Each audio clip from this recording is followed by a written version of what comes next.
What's up, guys? What is up? Welcome to another episode of Deck Talk Podcast. And I tell you, we have one special one tonight. And one, as soon as we got it in the books, I've been stoked about getting this date to come because we sure love this gentleman and for what he stands on and appreciate what he does. But, guys, before we get going, let's do a little business. Um, Lights out on the water, not out with Firefly Outdoor Marines. This navigational light blasts bright without eye blindness or attracting bugs. Make sure you're seen on the water with Firefly Outdoor Marines. Go to fireflymarine.com, use discount code DECKTALK10, and make sure you get your discount there, brother. So, guys, this is one episode that, again, we've been looking forward to, and I'm ready to get this one going. Pappy, what about you? Yes, sir. But we got one more official business for our men and women in uniform. To salute to valor. We got Senior Airman Jay Angel, U.S. Air Force, 1989 to 1993. He served in MOS as air traffic controller. Thank you, Mr. Jay Angel. We appreciate all the men and women out there that has served and continues to serve to keep our country safe and free. And we just thank you. I mean, I can't thank you enough. It Yeah, truly is a blessing to have our men and women in uniform. Amen, baby. thank you. And so, with that being said, let's give Mr. Lucas Black the introduction. We got guys. You probably recognize this gentleman's face from the big screen and from like Friday Night Lights, Fast and the Furious, and my favorite 42. And but if you didn't know, he is one heck of a fisherman, and One heck. Appreciate it. we we want to help kind of do like what he says. Let's bring masculinity back. And That's so, right. with that being said, let's welcome Lucas Black. What's up, brother? All good things, man. I appreciate y'all having me on the show. Man, thank Uh, you. yep, I'm looking forward to it. Oh, heck yeah. Absolutely, we are too. I'm gonna jump right in, man. I can't wait to ask a question. Uh, Oh, so describe your best day on the water this season, and what has made it special for you. man. Well, there's a couple that come to mind, so it's going to be hard for me to pick one. But this year was a lot of ups and downs. I guess a lot of years are like that in tournament bass fishing that I'm learning. But I fished a Toyota event at Gunnersville and Mhm. actually didn't do very well on the first day. Had a very poor first day and was just like, man, down in the dumps because I had high expectations.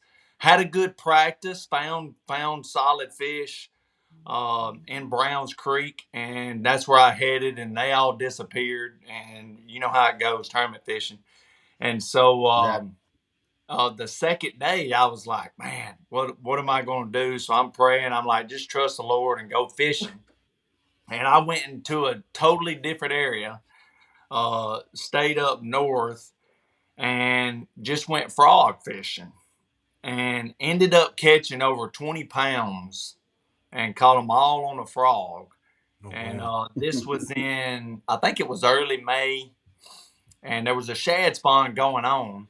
Mhm. But I pretty much abandoned the shad spawn, and that's how the tournament was won on that. And a lot of big bags were caught on it.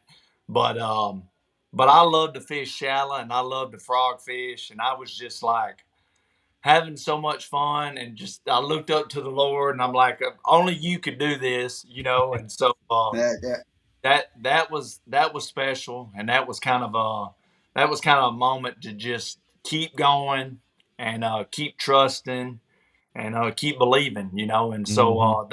that was one that sticks out this year for sure. Yeah.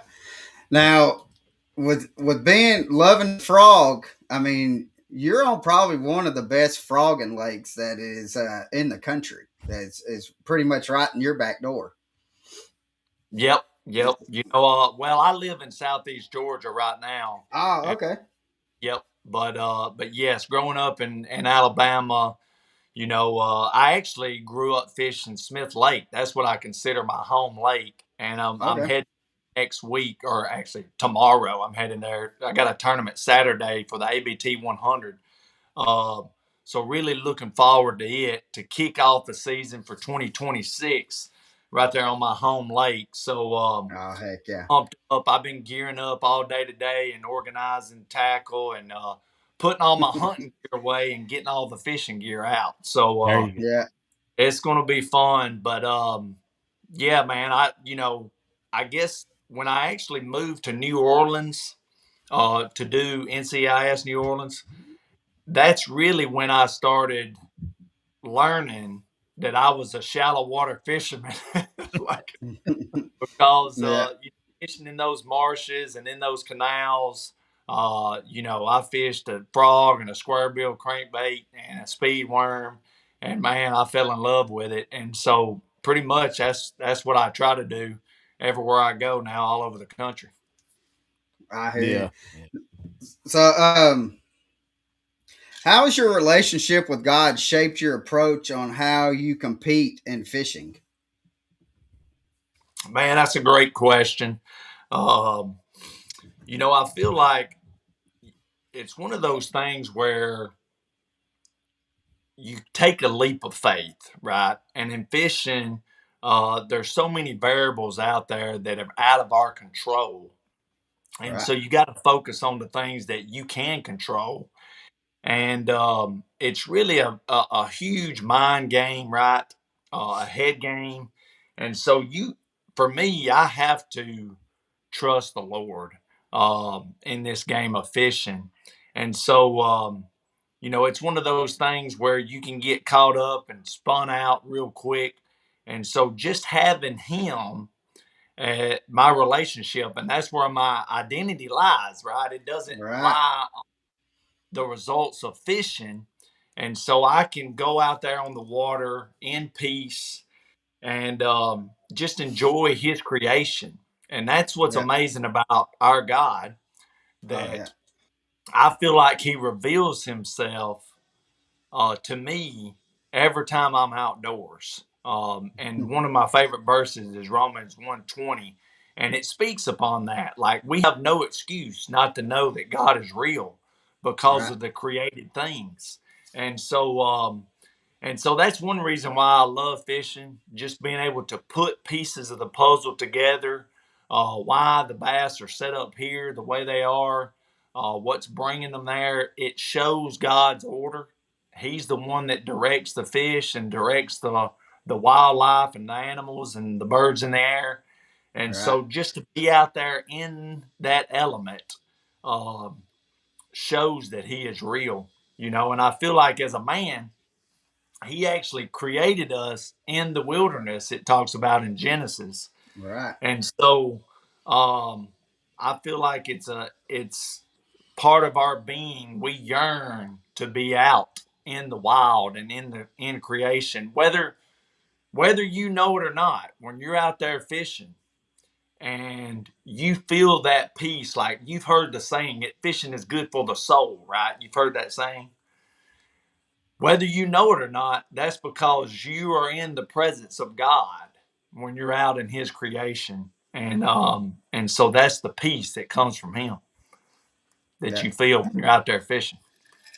Well, That's that's and that's good.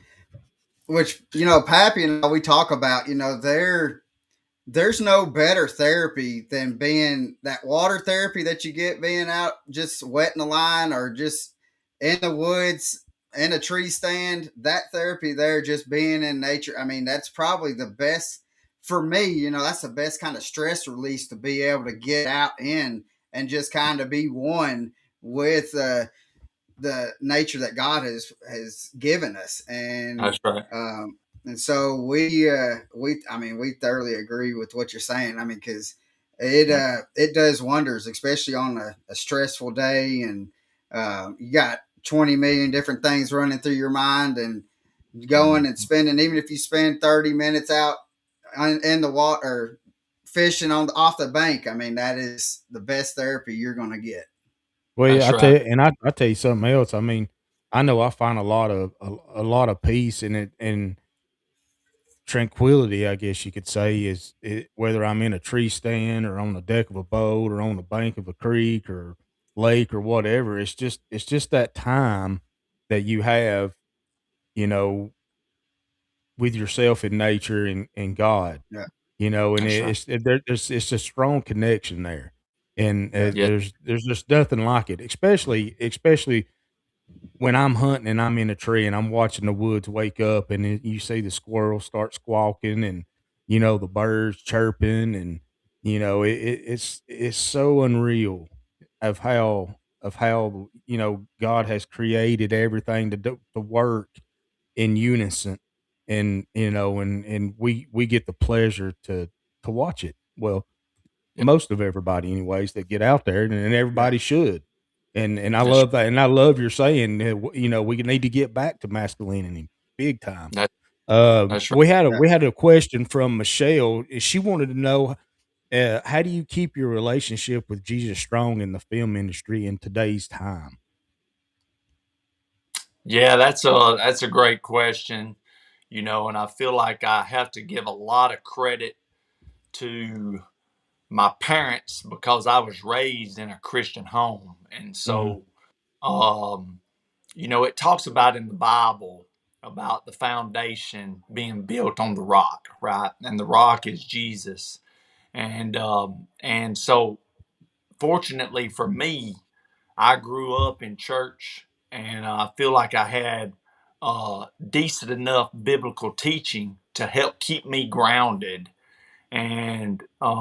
and then I was able to realize what was right from wrong, um, really quick. And mhm, then I guess being in the entertainment business at an early age, I was 10 years old when I started. Um, I was able to observe broken families because people were married to the job, traveling so much, whether they sought after fame or fortune. Usually people think it's kind of a easy job, but it's long hours, and it takes a lot of time and a lot of work. Usually when you're off of work, you just want to sleep. So mhm, I was able to see uh, broken families in the entertainment business, and that was because uh, they were kind of married to the job, and what they chose to go after really wasn't conducive to good relationships, right, and so luckily for me, I was grounded in faith. But there was some trying times for myself as Well, well, and God brought me closer to Him through all that, and so just blessed to be able to have that foundation that I could stand on, that I wouldn't fall to temptation as mhm, easily as if I didn't have those roots. yeah. yeah. Now, can you tell us about the 77 times and with your hat and stuff like that you have? I mean, you got some killer merch, and guys, Bring in the masculinity back. description. Yeah, there, bring Mhm, masculinity back. Heck yeah. So, but guys, in the description, there is a link straight to the 77 Times brand. And so make Good. sure you go check it out. Go get some merch because he's got some killer shirts and hats. And I mean, everything's in there. So, but can you tell us like how it came about and what it actually stands for? Yeah, absolutely. So, people uh, would tell me, man, you should start a brand. You should start a brand.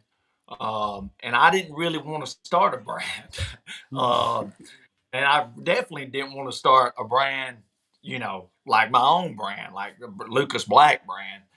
Right. And so I was just thinking one day, you know, a lot of us men, we have a hard time with church, and it's understandable. And I'm still trying to figure out, and I talk to church leaders all the time of what we can do differently to get men really excited about going to church.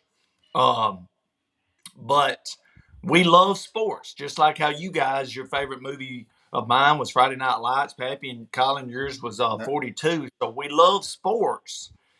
And so I feel like the Lord put it on my heart. Well, if the body of Christ, look at it like a team, like we're on Team Jesus. And so I was going through reading in my Bible, and the verse from Matthew 18:22 is what the brand is built off of. Right. And there's a couple of reasons why, but Peter comes and asks Jesus, how many times should I forgive a brother and sister? 7 times. And Jesus replies, not 7 times, but 77 times. And some versions say 70 times 7. But the idea is to continually forgive those of us Yeah. who have accepted Christ and asked for his forgiveness, and he lives on the inside of us. We have to continually forgive each other, you know, Yep. and that is actually a requirement out of God's chosen people. But it hit me, hey, if we put a number like on a jersey and we put that number, it's like a team.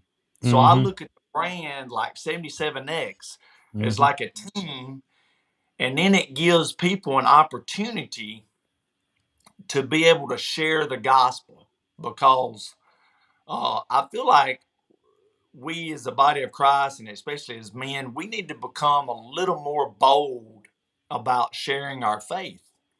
Yep. And so I felt like this was a good opportunity to kind of break that ice and for somebody to be curious that sees you out there wearing 77X, they say, hey, what that mean? What does that mean? Mm-hmm. It gives people an opportunity to share their testimony about Jesus and how Jesus has forgiven them, and that we are part of a team and a team to spread Jesus. So that's kind of how it came about, and that was the idea. Um, and so just super grateful to see what the Lord has done, and it's super encouraging to see men of God wearing it and sharing their testimonies. So it's been pretty cool. Yeah. Now, Well, do and you the get thing is, to go ahead? for me, and it's amazing what God will do to what we think is a little thing. Wearing a Mhm. hat that says 77 times.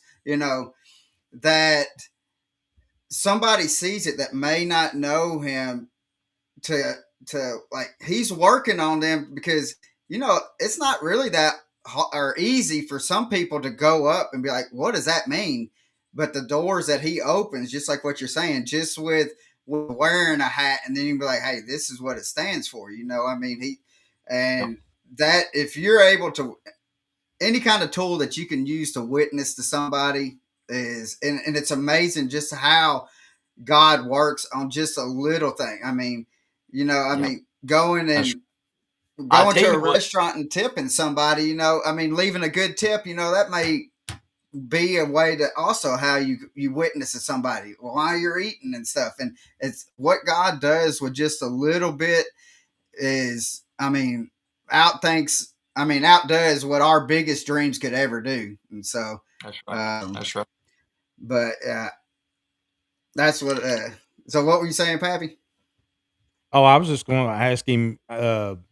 Do you get the opportunity to wear your hat like at these tournaments and stuff? And if so, how many on an average, just say, would come up to you and ask you about the 77X? Yes. So, yes, I do wear it when I'm fishing the tournaments. I have this one here. It's got the American flag on this side. Mm-hmm. Yeah, there we go. And Good then looking hat. I also have a black one in this color, but that's the one I wear predominantly when I'm fishing. Those two. Um, but yes, I wear it all the time. Yeah. Out when I travel to hunt, or when I'm, going into town or whatever, I'm wearing it. And so um, it is surprising to me how many times people will ask about it, you know. Right. Yeah. Uh, and it is, it's fun. It's all different type of people. Some people that may not believe in God, and then some people that do, And so Mm-hmm. that's been cool to see how the Lord's worked through it. Yeah. But even for myself, okay, because there's times in this world where I might get aggravated at someone, and it's convicting, but I'm like, hey, this right here is on my hat and on my shirt, and I've got to brand forgiveness on my heart, so I've got to let it go, let it Mm-hmm. Yeah. go. So even for myself, it's helped me walk in peace, and wear forgiveness on my heart, and ask the Lord for help for it, because Yeah. that's one of those things that's tough for us, and I believe we can't do it on our own, you know.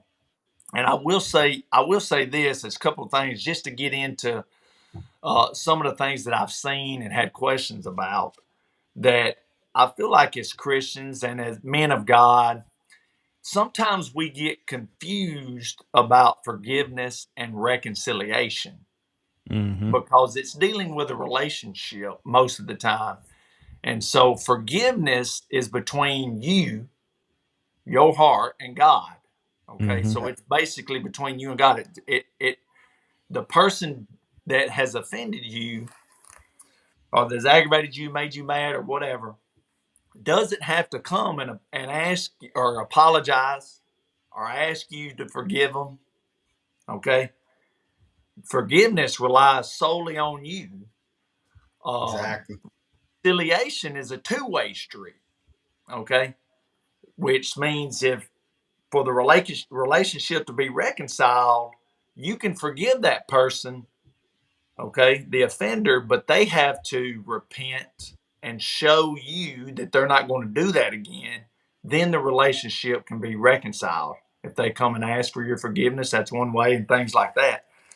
So I've seen a lot of times where we get those two confused. And even for myself, when I learned that, that was kind of a breakthrough moment for me, that just because someone's that offended you, it doesn't mean like they have to come and apologize or ask for your Right. forgiveness for you to forgive them. Yeah. And that was a big deal for me, So Yeah. just wanted to share that little tidbit. Yeah.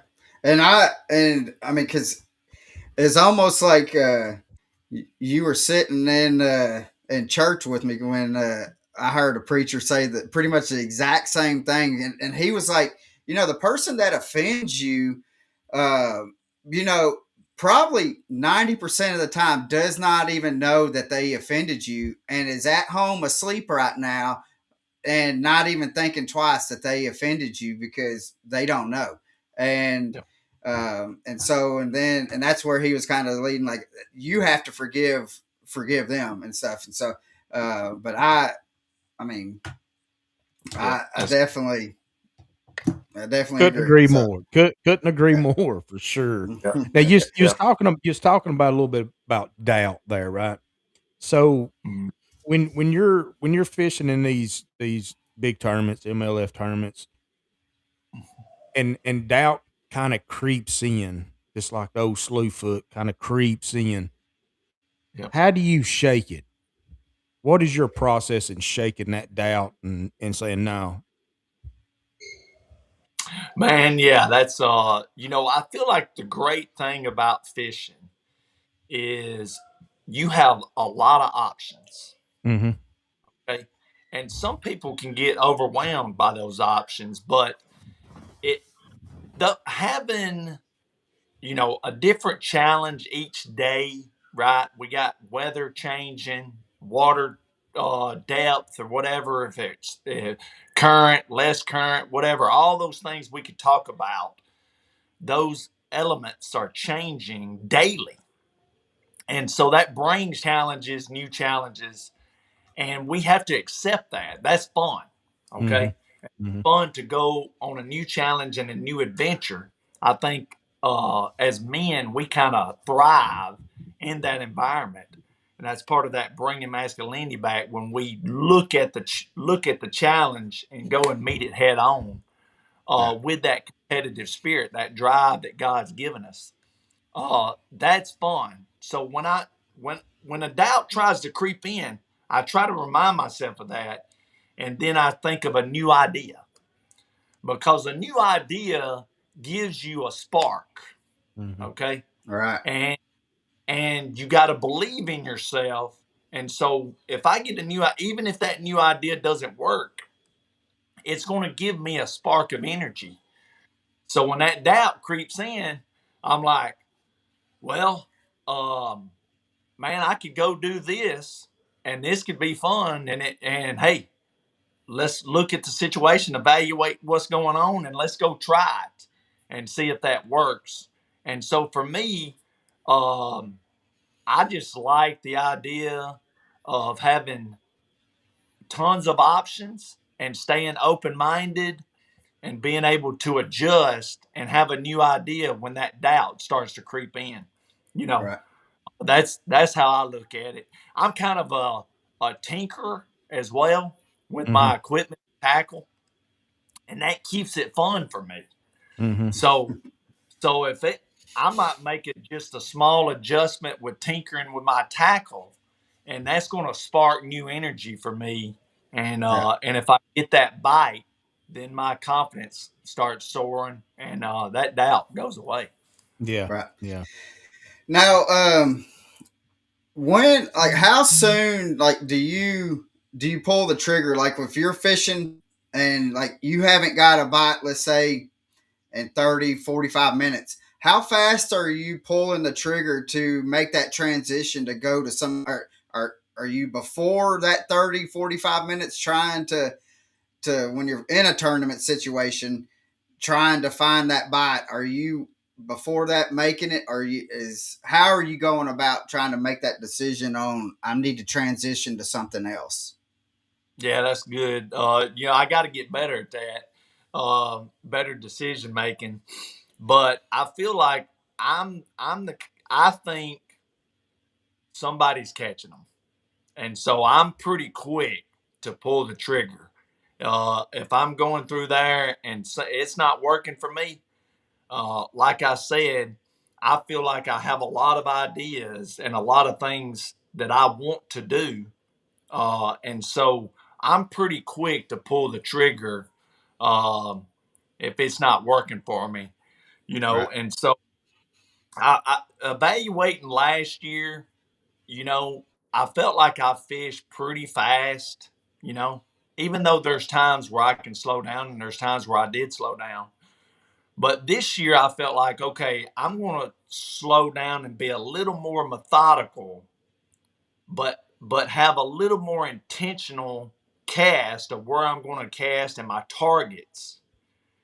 And so it's not like I'm slowing down uh my fishing. It's more of just right there on that cast being real precise, and then if I don't get bit, move on. Does Mhm. that make Right. sense? Yeah. Yeah. And so that's a new idea that I'm going to focus on to try to um, do that this year. Because last year I felt like I just kept moving fast and everything started speeding up, and then I realized, oh, I need to slow it back down. So Right. um but I'm pretty quick to pull the trigger. Yeah. Now So have you seen or okay, so and I'm gonna ask you about your boys because Yeah, they're hilarious. I love watching your videos and your boys. Um, appreciate uh, so do you see them kind of when you get them out in nature or on the boat or out in the woods? Kind of are they turning into their own identity, or are they really focusing in on dad? Yeah, that's a great question. No, I think I think a lot of times they're turning in their own identity. You know, especially my oldest son. He is more adventurous. Mm-hmm. You know, and I like that too. But as far as like hunting goes, you know, he it it doesn't have to be like a plan. Like let's Right. go climb this tree stand. You Right. know, if we walk around and I say, hey, you want to climb this tree and say it's a limb tree, right? We don't even Mm-hmm. have a stand in it. Yeah. And he'll say, yeah, let's do it. And he likes that kind of thing, you know. Mm. And I do too, but really that's not how I've been wired hunting. Right. But I just noticed that with him. And then my youngest, like he's ready to roll on his own right now. He's asked me all the time. He's like, when you going to start? Have you started my YouTube channel yet? Like he wants to film everything. He's already bow hunting by himself. Like he killed 2 deer by himself this year. Wow. With Wow. Goodness. Hey, so Pappy, how many did you get this year? Oh man, I no, we ain't gonna talk about so family we killed 10, but I killed that. one Oh. with my bow, and then Heck yeah. but also, as far as fishing goes, my youngest son, he cracks me up, because he he keeps it simple. Okay, so I Mm-hmm. told you I like to tinker and I like to tinker and tack, and I'll come up with some off the wall kind of stuff. Hey, he's like, "What are you doing? You're wasting time doing all that. Why you ain't got a market? Put that on there. Why are you putting a blade on that jig? You know, and he does not like forward facing sonar, you know, and so we went out there one time. I said, let's go out here. I said, let's just fish a jighead minnow and that's it. And he was Mm-hmm. like, no, I ain't doing it. I ain't doing it. And I said, come on. I said, let's just do it. He said, you can. I said, all right, I'll throw it. And so I went out there and I caught a few. And he said, all right, put me one on. I said, I got you one right here. And so I said, come up here and I'll show you. And so we'd see some fish and he'd throw out there and he started catching them. And he was like, oh, I can see I can see how this is fun. I can see how this is. And so we have a lot of catfish right here. And, Uh-huh. and so he likes to catch catfish. And I said, you see all those? I said, that's catfish. And so he started catching the catfish. And so now his joke is he likes scoping for cats. He said, I like scoping for cats. And he said, you need to he said, Lucas, you need to make a t-shirt because we don't like the pet cats, Mm-hmm. right? We don't like cats. Right. Right. Catfish, but we don't like cats. Right. Okay. He said, you need a shirt that says, I scope for cats.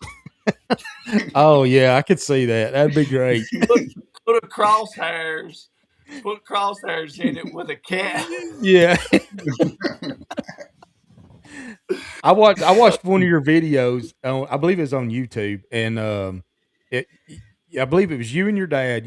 You guys was maybe cooking some. I believe it was crappie, and y'all was at the lake house or at a lake house or somewhere like that. And your youngest boy was wanting to go down there to the lake. I can't remember if he Yep. was trying to go Yep. fishing, but he was going after the ducks. That's right. Yeah, I got a big kick out of that. I thought, yeah, that right there's wired up, buddy. That's right. So, yeah, I mean, because that was one thing when you was talking about crappie. I remember seeing a video where your boys are just out there just slaying some crappie, and so I was like, Yeah.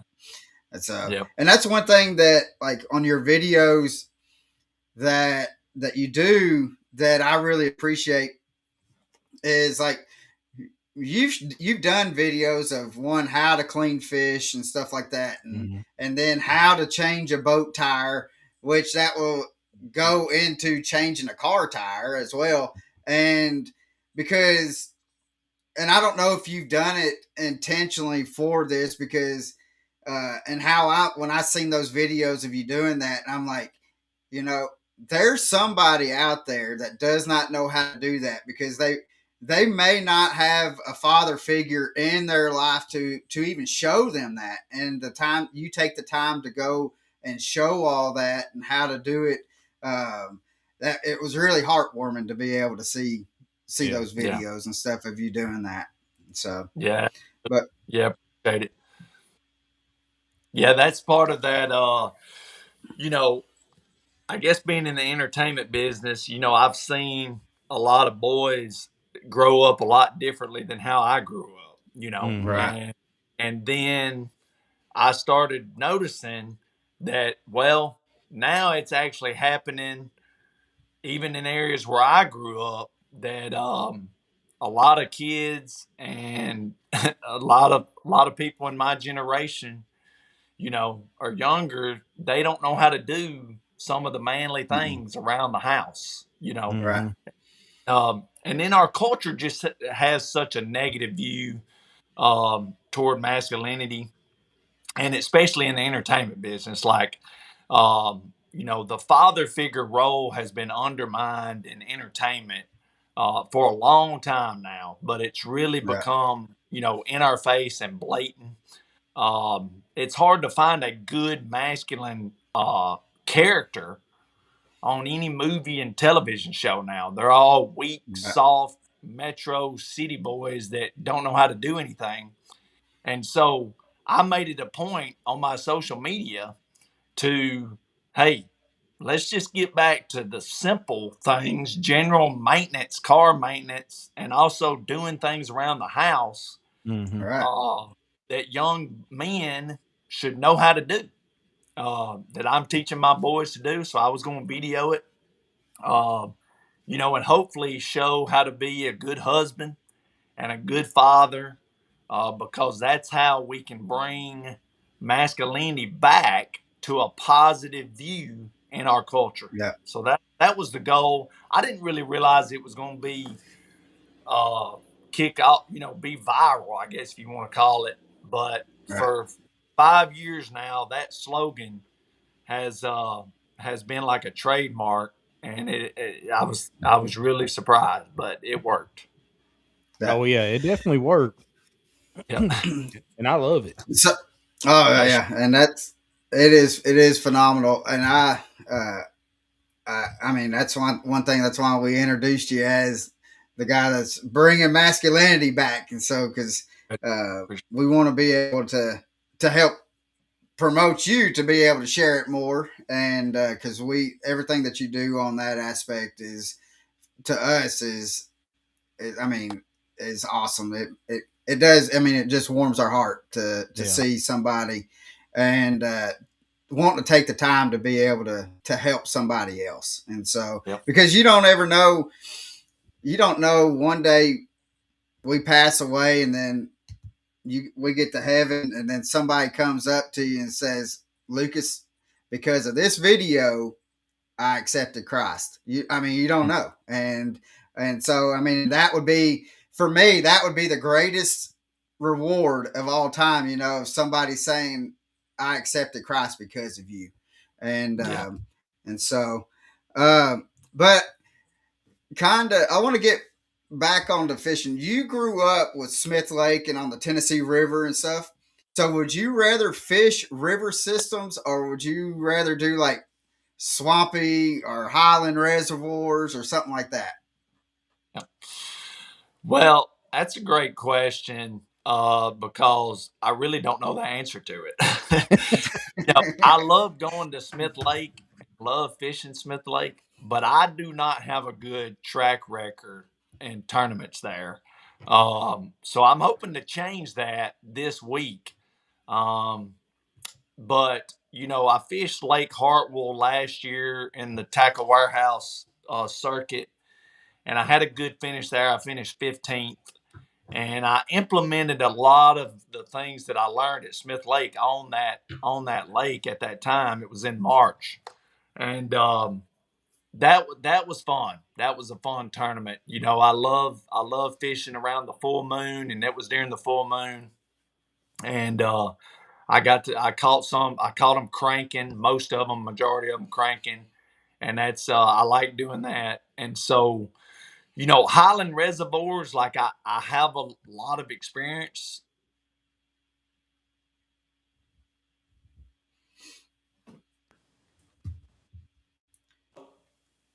Oh, wait. I lost you for a second. Still there? Yeah, we're still there. Pappy, can you? Oh, Yeah, there he comes. there he is.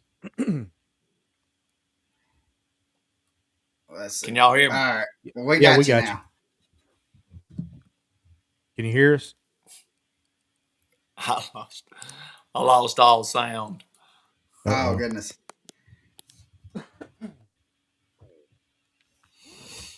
Can you hear us?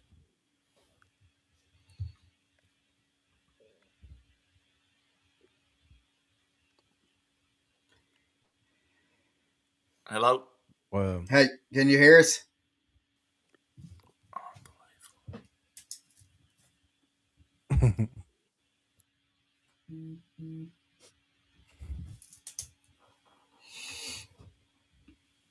Can you hear us? Can you hear me now? Yeah, we can hear you. Can you hear us? Well, Yeah. I can't hear you guys. Oh, goodness. Let's see. What if I'm going to do like this? Maybe if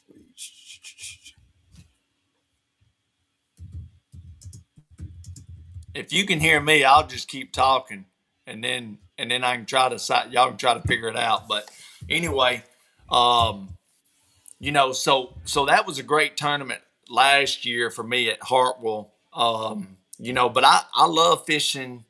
I got to get better definitely on the Tennessee River. I do have to get better there because a lot of tournaments are held there. And I've had some decent finishes, but I've definitely got a lot to learn and got to get better. But other places I go to, Santee Cooper, I'm going there this year. I love that place. I fished the Florida lakes, Florida chains last year, and I really love fishing down there. And I'm starting off down there at Harris Chain on the Tackle Warehouse, and also at Okeechobee on the Toyota. But those, I don't know. I just love fishing shallow for largemouth, and so that's always fun and exciting for me. yeah.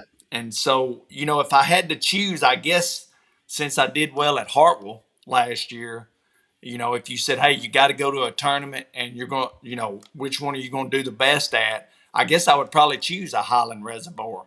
Right. But I do love fishing river systems and also, down in those ponds in Florida, just cause I can fish shallow. And that's my go-to there. Yeah. So can you hear us now? Still can't hear. All right. Let's see. I'm going to. I don't know what happened to the sound. I can't hear none of you guys. Yeah. Let's see.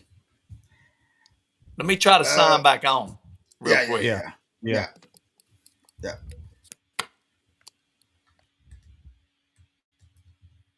All right. So let's remove from scene, and we'll get him back on. So Yeah. I mean, we've talked about it, Pappy. With us, we grew up on the river and with fishing Chickamauga, Nickajack, and Gunnersville and stuff like that. That for me, going to a Highland Reservoir got us. All right. Yeah. All right. Let me get this put back, and we will we'll keep on going, brother. So I was explaining with growing up.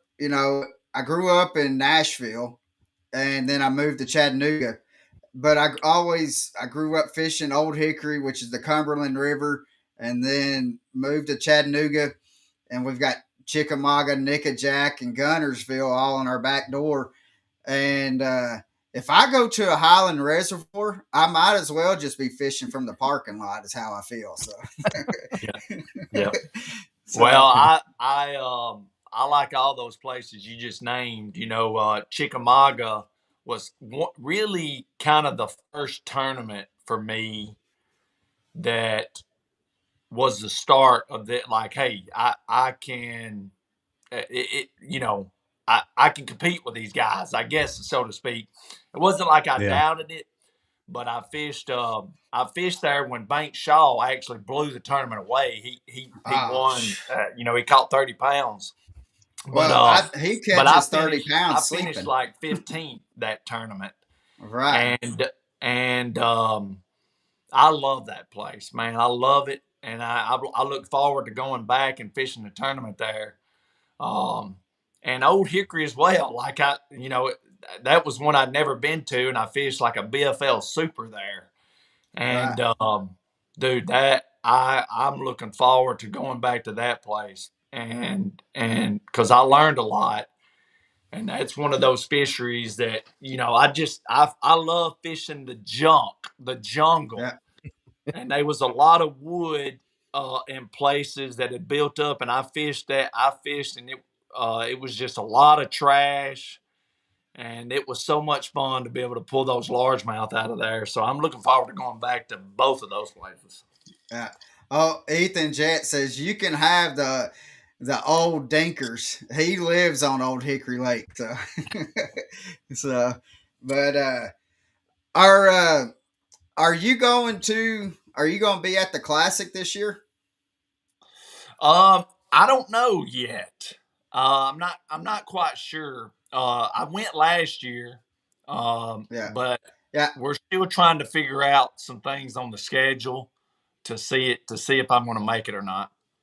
Yeah, and that's the artwork, guys, that we done for the podcast, for this podcast with Hank Parker and Lucas and myself was actually from the Classic last year, and so, Yeah. but Uh, I so that's the reason why I'd love to be able to see you. I ran into you at the Classic, and then at ICAST, you come through yep. the Spike It booth and Oh stopped and yeah, said hey to me. So, that was fun. but yeah, yeah. So what? So have you ever gone peacock fishing? I have not, but I Oh I want to man, go and throw a you. whopper flopper and just see them explode on it. Mm, mm, Oh, I tell you. Then the secret is like those the 80s, the Whopper Plopper 80s, the small ones, Yep. and I tell you, they are the probably the best fighting freshwater fish that I have ever caught. And Yep. so, Awesome. and Um, but we don't want to take up too much more of your time, brother. But we have one question that we ask everybody that comes on the podcast, and so Pappy, you want to ask that, brother? oh, absolutely. It'd be my honor. First, I want to thank you for coming on. This has been such an honor for you to join us on the podcast. I mean, Thanks for having me. I love your videos. They're so inspiring, motivating. Such a great dad. Just, I mean, Thank you.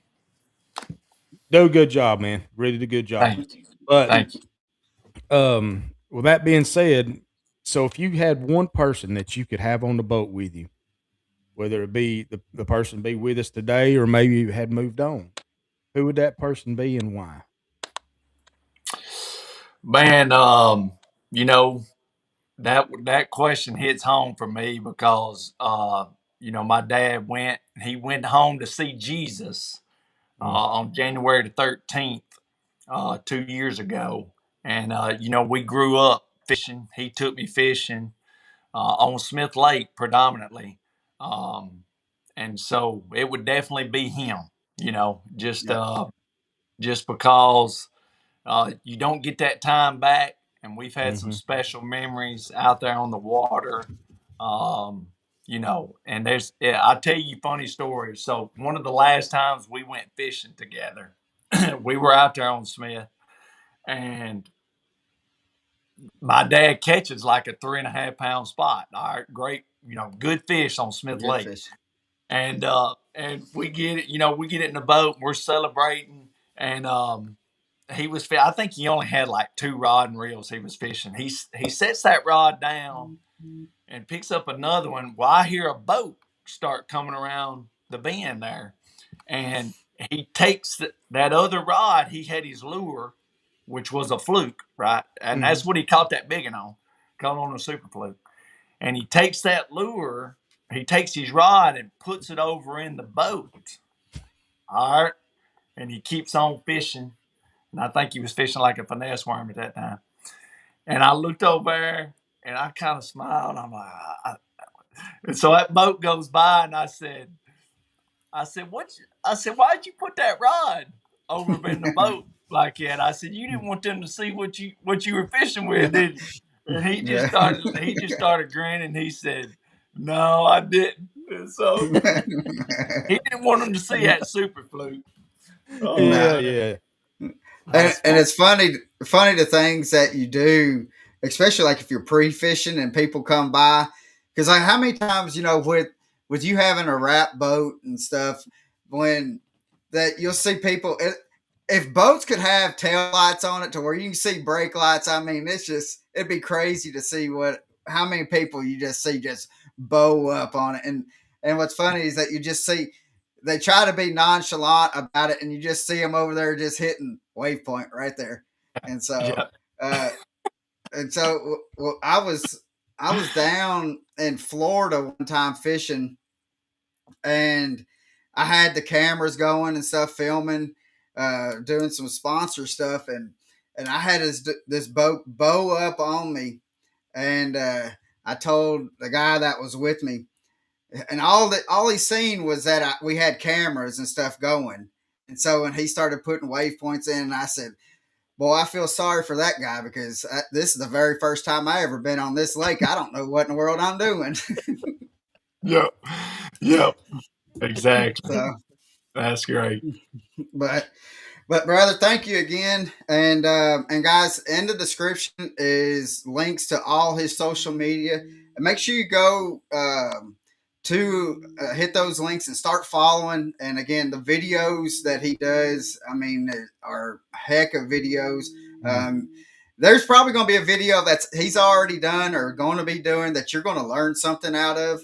And make sure when you follow, put in the comments or something like that of one of his videos or posts. Say that you followed him and seen him on Deck Talk Podcast, and to let him know that we appreciate him coming on.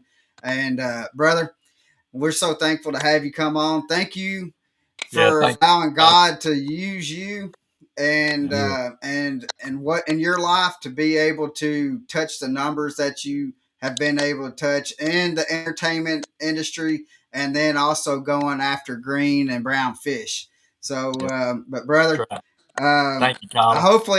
Hopefully I'll get to, or we're actually, Pappy and I are going to be in Knoxville for the Classic. So hopefully we'll either get to see you there, or maybe I'll get to see you in ICAST. So hopefully we'll get to run into you here soon, brother. But thank you again. Good. Thank you, Pappy. Thank you, Colin. Yes, sir. Thank you, buddy. Oh, real quick, I do have one thing. We had Laker Hal on last week. Oh, yeah. He told us to ask you about breakfast with him and Ethan. Ooh, son. Hey, we tear some breakfast up, boy. Hey, so so we stayed together a few times last year, and we both eat a lot of eggs. He eats like 8 eggs, and when I told him I eat like 6 eggs, so we immediately become friends.